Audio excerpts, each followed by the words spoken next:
Adjusting the intensity of color in a photograph can have a big impact.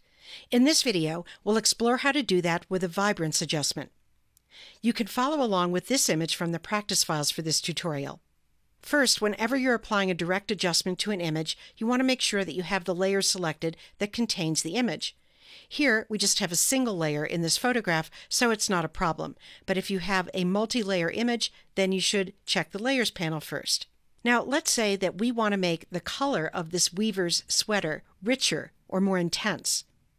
But we don't want her skin to look too saturated. That's a perfect job for a vibrance adjustment.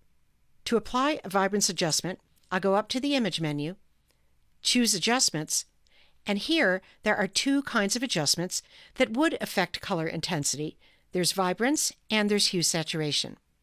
When skin color is involved, or when you need a subtle enhancement to color intensity, then vibrance is the best choice.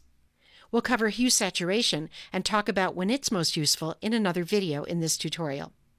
I'll select Vibrance here, and that opens the Vibrance dialog box. In this dialog box, you have two choices, saturation or vibrance. You can use them singly or you can use them together. Let's see what they do. If I drag the saturation slider over to the right, you'll see right away that the intensity of all the colors is ramped up. Not only does the weaver's sweater become a richer, more intense purple, but the intensity of the flesh tones and of the loom increases too. And it really is too strong an effect in this photo.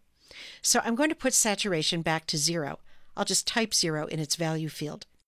Instead, let's try dragging the vibrance slider to the right. Vibrance does a more subtle job of intensifying color, and it protects the flesh tones from oversaturation. Let's compare a before and after view by clicking the checkbox to the left of Preview. That's how the image looked without the vibrance adjustment, and here's how it looks with the vibrance adjustment.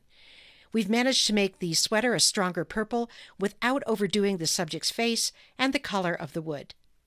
If you're happy with the result, click OK and go to the File menu, choose Save As, and I suggest that you change the file name so you don't save over the original photo with this adjusted version. So that's how to subtly increase color intensity by applying a vibrance adjustment. We applied this adjustment directly to the photo, but it could be applied as a flexible adjustment layer. That's a topic we'll cover in another video in this tutorial.